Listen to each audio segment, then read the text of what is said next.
हम पाकिस्तान में होने वाले एक ऐसे इम्तिहान पर बात करेंगे जिस इम्तिहान को बहुत मुश्किल इम्तिहान और कामयाबी की ज़मानत समझा जाता है, और वो है CSS का इम्तिहान। आपका इम्तिहान कब हुआ और आप एक इतनी अच्छी पोजीशन लेने में कामयाब कैसे हुए? दीवानावार मैंने पढ़ाई शुरू की। रात की मैं ड्यूटी करके आता था। ड्यूटी के दौरान भी जो मुझे 5 मिनट भी अगर मिलने तो मैंने किताबों वाला एक पूरा बस्ता रखा हुआ था साथ, उसको निकाल के मैंने पढ़ना शुरू कर देना। जो टाइम मुझे मिलना मैंने उसको पढ़ना सीखा। आखिरी साल था। अल्हम्दुलिल्लाह हम एक फैमिली से अब 6 लोग हैं जो सिविल सर्विस में। आपने तो फिर बहुत बदला लिया लोगों से, तो सबको CSS बना दिया। सर बच्चे जो देते हैं, जितने भी लोग, जाहिर है उनकी कोशिश होती है या वो पुलिस में चले जाएं या वो असिस्टेंट कमिश्नर बने, पाकिस्तान एडमिनिस्ट्रेटिव सर्विस में जाएं। उनको इंग्लिश का इम्तिहान बड़ा तंग कर रहा होता है, ऐसे जिसको हम कह रहे होते हैं इंग्लिश का। उसकी तैयारी किस तरह से करें बच्चे? दरअसल बच्चे ऐसे में फेल इसलिए होते हैं कि उनको ये नहीं पता कि एग्जामिनर ने चेक क्या करना है। तो एग्जामिनर ने चेक करना है कि जो जवाब है वो रेलेवेंट है कि नहीं, मटेरियल रेलेवेंट है या नहीं। और तीसरे नंबर पे चेक होनी है उसकी क्वालिटी। अच्छा, तीसरी चीज है आपकी प्रेजेंटेशन। क्या आपने कितना साफ खूबसूरत लिखा, आपने पेपर का यूज कैसा किया, आपने जो पैराग्राफिंग की वो कैसी की, आपकी सीक्वेंसिंग कैसी है, और आपका तर्ज तखातुब कैसा है, आपका बात करने का अंदाज कैसा है। बिस्मिल्लाहिर्रहमानिर्रहीम, अस्सलाम वालेकुम ख़वातीन व हज़रात, welcome to doctor Abdul Basit podcast. नाज़रीन, आज अपनी पॉडकास्ट में हम पाकिस्तान में होने वाले एक ऐसे इम्तिहान पर बात करेंगे जिस इम्तिहान को बहुत मुश्किल इम्तिहान और कामयाबी की ज़मानत समझा जाता है, और वो है CSS का इम्तिहान।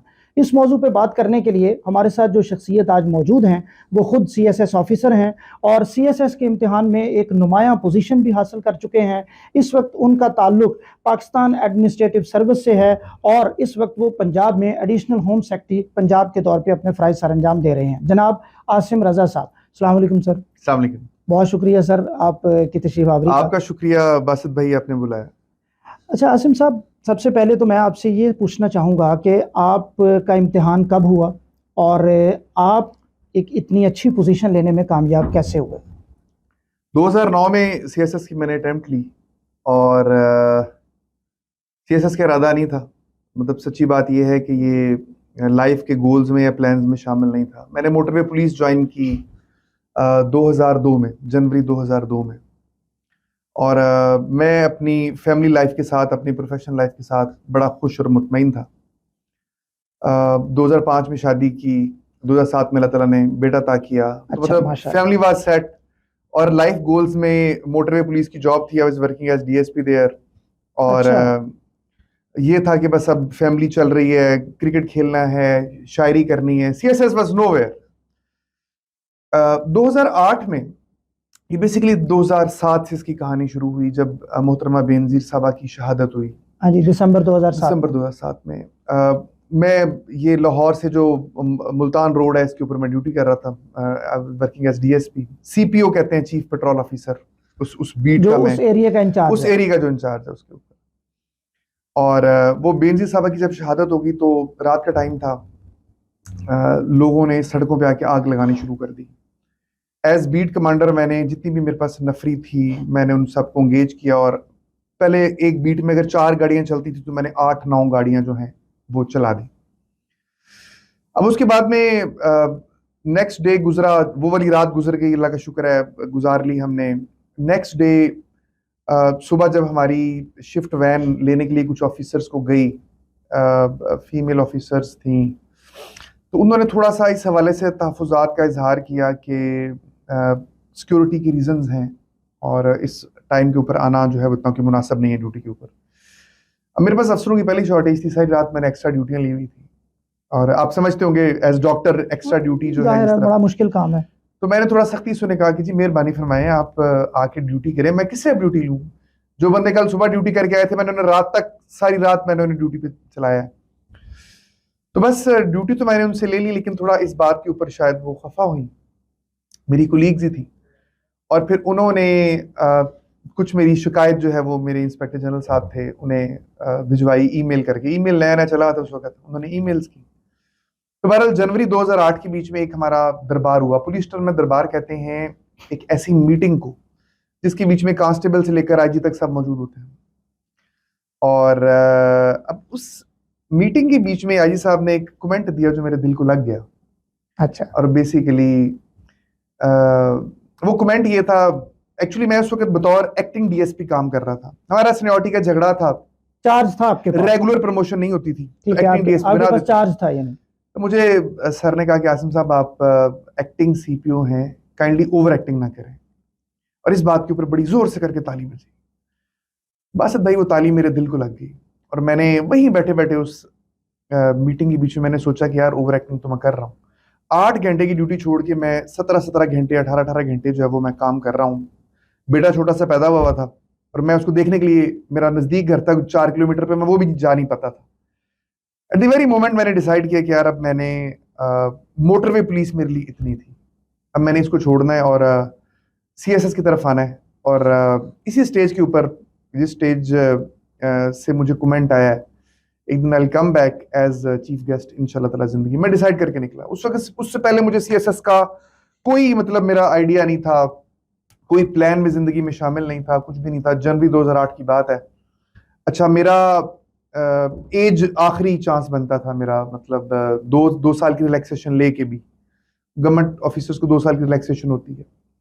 बस पढ़ना शुरू किया अल्लाह ताला का नाम लेकर। जितनी आज सहूलियात हो चुकी हैं, इतनी सहूलियात भी नहीं थी। 8-9 घंटे की नौकरी भी थी जो करनी थी। मैंने फिर एक्टिंग डीएसपी का चार्ज छोड़ दिया। मैंने कहा कि जी मैंने ये काम नहीं करना, मैं अब अपनी 8 घंटे की मोटरवे की नौकरी करूंगा, और बाकी जो 8 घंटे हैं वो मैं अपनी सीएसएस की जो मैं तैयारी को दूंगा।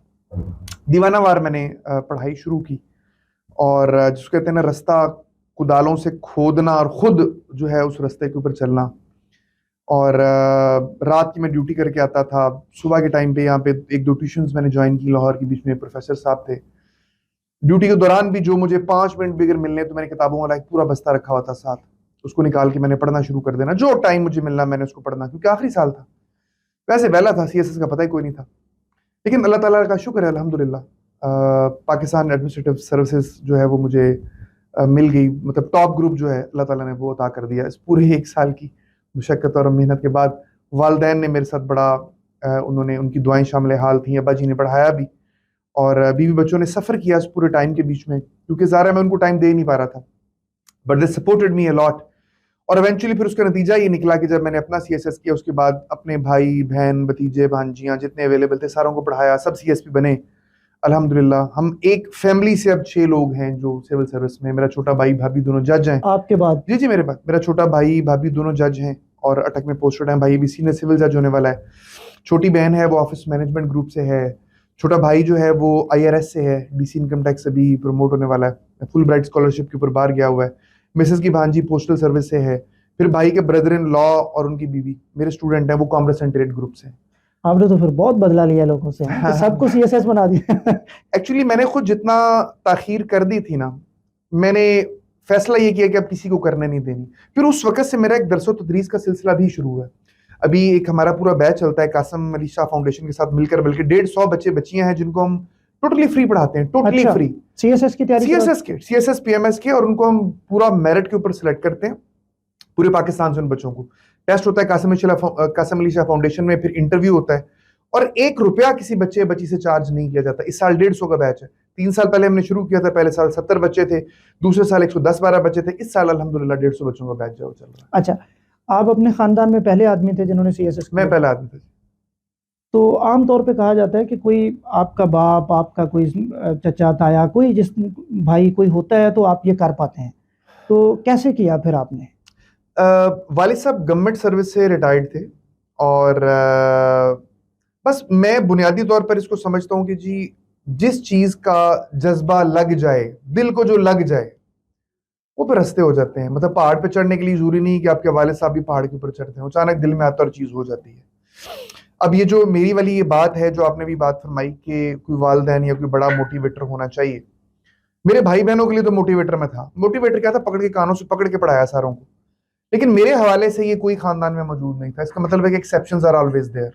खुद से रास्ता खोदने वाले जो है अल्लाह ताला खुदवा देता है रास्ता, बंदा चल पड़े, कोई सहारा ना भी हो, कोई सपोर्ट ना भी हो, तो अल्लाह ताला खुद सहारा बनते हैं, अल्लाह ताला खुद सपोर्ट कर रहे हैं। आमतौर पे सर जॉब के साथ ये करना बहुत मुश्किल होता है, क्योंकि लोग कहते हैं कि यार इसके लिए आपको, वो कहते हैं ना, वो सुहेल अहमद अजीज़ी साहब कहते थे कि सीएसएस का मतलब है चढ़ सूली सोने, यानी इसकी तैयारी इस तरह की है और आप सारा सारा दिन पढ़ते हैं।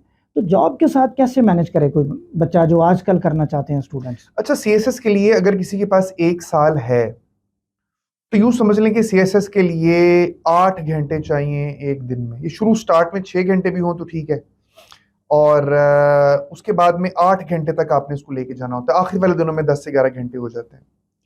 अच्छा, अगर हम अपना लाइफ स्टाइल देखें ना, उस लाइफ स्टाइल के बीच में पॉकेट्स अवेलेबल होती हैं।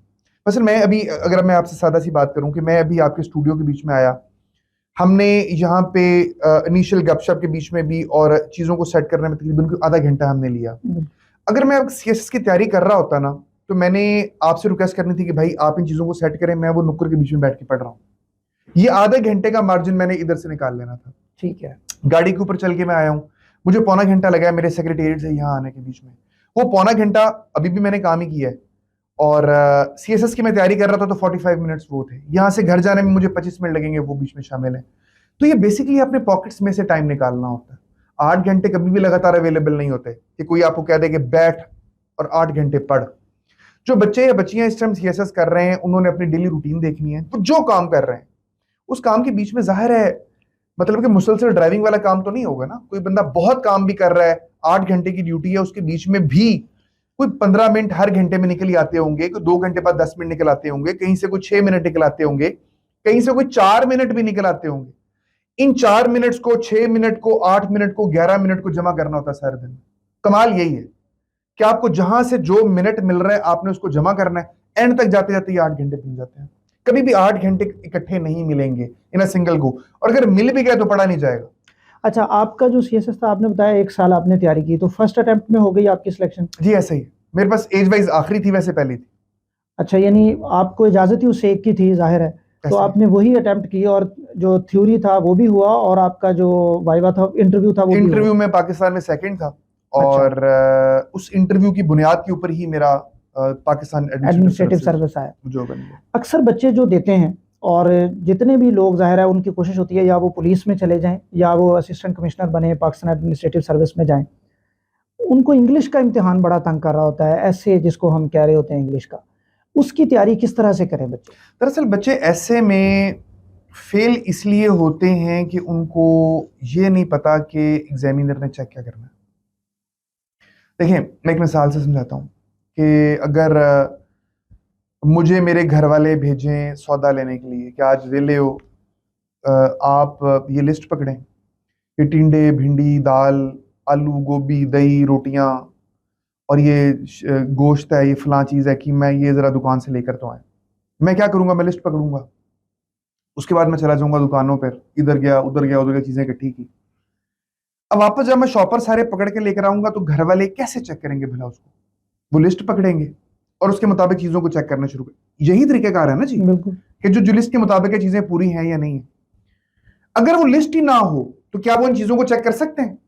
जाहिर है उसके ज़हन से भी निकल सकता है और आपके ज़हन से भी निकल सकता है। दरअसल बच्चों के पास वो लिस्ट नहीं है, उनको ये पता नहीं है कि एग्जामिनर ने क्या चेक करना। वो लिस्ट बेसिकली एक चेक लिस्ट है जो एग्जामिनर के पास होती है। सीएसएस के एस्से के अंदर 3 चीजें चेक होनी है। उन 3 चीजों के अंदर फिर कुछ चीजें बुनियादी तौर पर मोटी बड़ी 3 चीजें। पहली चीज है मटेरियल। एग्जामिनर ने देखना है कि आपका मटेरियल कैसा है, और मटेरियल में उसने 3 चीजें चेक कर लेनी है। Number 1, quantity of material. अब सीएसएस के पेपर में वो कहता है 2500 से 3000 लफ्जों का ऐसे लिख कर आए। कुछ शहजादे ऐसे हैं जो 1600 लफ्ज का ऐसे लिखेंगे और उसके बाद अम्मी अब्बा को दुआ पे लगा देंगे, दुआ कीजिएगा मेरा सीएसएस पीएमएस हो जाए। फिर साथ कहानी भी जोड़ेंगे कि फलां टीचर से मैंने सुना था कि जी क्वांटिटी मैटर नहीं करती, क्वालिटी मैटर करती है। मैं 1600 का लिख के आया हूँ, दुआ करे पास हो जाऊँ। नहीं हो सकता भाई। अगर किसी की जुगाड़ लग गई है तो जरूरी नहीं कि आपकी भी लग जाए। तो पहली चीज जिसने मटेरियल में चेक होना है वो आपकी क्वांटिटी है। दूसरे नंबर पर चीज है आपकी रेलेवेंस, कि आपसे जो बात पूछी गई है आप उसी बात का जवाब दें। आपने मुझसे ऐसे के हवाले से सवाल किया, मैं दुनिया जहान की कहानियां सुनाने शुरू कर दूं, ऐसे को छोड़ दूं, तो ये रेलेवेंट जवाब तो नहीं, बोल तो रहा हूं मगर it is not relevant. CSS के बीच में बच्चों ने मारा होता रटा, 12, 14, 15, 20 एसेस को एकेडमी वालों ने पकड़ाए होते हैं कि वुमेन एम्पावरमेंट के वाले से ये ऐसे है, एजुकेशन के वाले से ये ऐसे है, वाटर क्राइसिस पे ये ऐसे है। अब इन तमाम टॉपिक्स के ऊपर जब एग्जामिनर सवाल बनाता है तो वो 15 तरह के सवाल बना सकता है, और उन 15 तरह के सवालात का जो जवाब है वो डिफरेंट होंगे, मुख्तलिफ होंगे। लेकिन चूंकि उन्होंने रटा मारा हुआ था उस टॉपिक को, तो सवाल जो भी हो, वाटर क्राइसिस के ऊपर जो सवाल आएगा वो बिस्मिल्लाह पढ़ के जवाब छाप के ऊपर आ जाएंगे। दिस इज नॉट रेलेवेंस, वो इररेलेवेंट जवाब दे रहे हैं। तो एग्जामिनर ने चेक करना है कि जो जवाब है वो रेलेवेंट है कि नहीं, मटेरियल रेलेवेंट है या नहीं। और तीसरे नंबर पे चेक होनी है उसकी क्वालिटी। बस अभी आप मुझे यहाँ पे बिठा के सीएसएस के हवाले से बात कर रहे हैं, आप मेरे अलावा किसी मैट्रिक के बच्चे को भी बिठा के पूछ सकते थे, लेकिन क्या दोनों का जवाब जो है वो सेम होगा? जाहिर है नहीं हो बहुत फर्क सकता। होगा। मैं इस रास्ते से गुजरा हूं, 15 साल से तो पढ़ा रहा हूं। तो ये जो मेरे जवाब में और उस बच्चे के जवाब के बीच में फर्क है, दिस इज क्वालिटी। उन्होंने ये चेक करना है कि यार मटेरियल जो पेश किया जा रहा है क्या ये मैट्रिक के लेवल का है या ये सीएसएस एस्पायरेंट के लेवल का जिसने रिसर्च की हुई है कि नहीं। तो पहली चीज जिसने चेक होना है वो मटेरियल, और मटेरियल में 3 चीजें चेक होनी मैंने आपको बता दी, चेकलिस्ट के अंदर एक चीज कवर होगी। अच्छा, दूसरी चीज है इसकी आपका जो एक्सप्रेशन है, जो आपकी लैंग्वेज आप अंग्रेजी लिख के आए हैं, उस लैंग्वेज का ग्रामेटिकली दुरुस्त होना भी जरूरी है कि ग्रामेटिकली उसके बीच में कोई फ्लॉ ना हो, दुरुस्त हो। नंबर 2, उसका एक अच्छे रिदम के अंदर होना भी जरूरी है। नंबर 3, आपका सेंटेंस स्ट्रक्चर एक मैच्योर होना भी जरूरी है दुरुस्त होने के अलावा। मसलन देखिए ना, वो एक्सपेक्ट आपसे ये कर रहे होते हैं कि अगर आप सीएसएस के पेपर देने के लिए आए हैं तो दिस इज ए कैट वाले लेवल के जुमले ना हो, आप एक अच्छा म्यारी किस्म का सेंटेंस स्ट्रक्चर खड़ा करें। उसमें कंडीशनल सेंटेंस होंगे, उसमें जेरेंट का इस्तेमाल होगा, उसमें प्रेजेंट पार्टिसिपल होगा, उसमें पास्ट पार्टिसिपल होगा। मसलन आप शॉर्ट स्टोरी किसी 8वीं क्लास की और एक डॉन के एडिटोरियल, इनके दोनों में जो फर्क है वो बेसिकली आपके सेंटेंस स्ट्रक्चर का फर्क है। उन दोनों का जो फर्क, अच्छी वोकैब आपने यूज की है, आपका बयान करने का जो अंदाज। आप अभी मुझे बता रहे थे कि आप माशाल्लाह खतीब रहे हैं, मुकर्रर रहे हैं गवर्नमेंट कॉलेज के बीच में, बेस्ट मुकर्रर आप 2 साल रहे हैं। तो जिस तरह तकरीर आप करते होंगे, कोई आम स्टूडेंट तो वैसे तकरीर नहीं करता होगा ना, आप टॉप पे थे तो किसी वजह से थे। तो जो आपका एक्सप्रेशन के अंदर जो क्वालिटी थी वो एग्जामिनर वो ढूंढ रहा होगा कि आपका लेवल अच्छा होगा। दूसरी चीज ये होगी। अच्छा, तीसरी चीज है आपकी प्रेजेंटेशन, क्या आपने कितना साफ खूबसूरत लिखा, आपने पेपर का यूज कैसा किया, आपने जो पैराग्राफिंग की वो कैसी की, आपकी सीक्वेंसिंग कैसी है, और आपका तर्ज तखातुब कैसा है, आपका बात करने का अंदाज कैसा है। मैं एक सादा लफ्जों में बताता हूं आपको। एक इंसान है, उसकी जिंदगी में बड़े फेजेस आते हैं, कभी उधार लेता है, कभी उधार देता है, कभी किसी के घर रिश्ता मांगने जाता है, कभी कोई इसके घर रिश्ता मांगने आता है। ऐसा ही है ना जी, कभी दोस्तों के साथ पिकनिक पे होता है, कभी वालिदैन के बीच में बैठा होता है, कभी बीवी बच्चों के साथ होता है, कभी टीचरों के सामने होता है, कभी खुद टीचर होता है। क्या इन तमाम मौकों के ऊपर उसका बात करने का अंदाज सेम होता है? नहीं, फर्क होगा। मैं किसी से पैसे मांगने जाऊंगा तो और तरीके से बात करूंगा, क्योंकि मुझसे पैसे लेने आएगा तो मैं टांग पे टांग रख के बैठाऊंगा, मैं और तरीके से बात करूंगा। ये फर्क है कि मैं अपनी बात को प्रेजेंट कैसे करता हूं। अब ये फर्क बच्चों को समझ में नहीं आता। वो पहले पैरे से लेकर आखिरी पैरे तक जितने 20-22 पैरे हैं सब एक ही अंदाज में लिख के आ जाते हैं।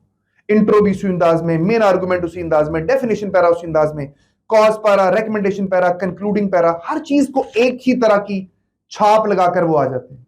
फ्लेवर मिस हो जाता है। ये चीज है जो उनके ओवरऑल प्रेजेंटेशन के बीच में मिस होती है। इन तमाम चीजों को 3 बुनियादी चीजें हैं और उसके अंदर सब कैटेगरीज हैं। चेकलिस्ट बनाई होती है एग्जामिनर ने, वो टिक टिक टिक टिक करता जाता है और एंड के ऊपर वो नतीजा निकाल लेता है कि बच्चा ऐसे में पास है। अच्छा, ये तो आपने बड़ा अच्छे अंदाज में एक्सप्लेन कर दिया। सीएसएस में जब रिजल्ट आता है तो हम कहते हैं कि जी 2% बच्चे पास हुए, 1.5% बच्चे पास हुए, इतने सारे बच्चे फेल क्यों हो जाते हैं उसमें? इतने सारे बच्चों को फेल होना चाहिए एक्चुअली। क्यों? उसकी वजह यह है कि वो सीएसएस की गेम नहीं समझते। मतलब सीएसएस की गेम ना समझने का मतलब यह है कि ये इम्तिहान बाकी इम्तिहानों से मुख्तलिफ है। अब देखिए होता क्या है, आपको पता है, एक मिसाल से मैं बात करता हूं। मोटरवे के ऊपर कौन सा एरिया ऐसा है जहां पे बहुत ज्यादा एक्सीडेंट होते हैं, जाने जाती हैं? आप नाम ले सकते हैं उसका भाई? लाहौर इस्लामाबाद जो रूट आता है कलर कहार का। अच्छा, कलर कहार की जो चढ़ाई है वो इतनी चौड़ी सड़क है, अगर आप देखें उतराई की बहुत ज्यादा नहीं है, बिल्कुल उसी तरह है सारी। मतलब उसके बावजूद कभी बंदा इसके ऊपर, बंदा मरी से चलता हुआ आ रहा होता है, सवाद से चलता आ रहा होता है, बड़ी स्टीप चढ़ाई, वहां से बच के आ जाता है, यहाँ पे आगे गाड़ी उल्टा देता है। उसकी वजह क्या है? उसकी वजह यह है कि वहां पे जो रोड का डिजाइन है उसको समझ नहीं पा रहा होता। पीछे से जब वो सवाद या मरी के एरिया में होता है तो लाशौरी तौर पर वो कॉन्शियस होता है, केयरफुल होता है।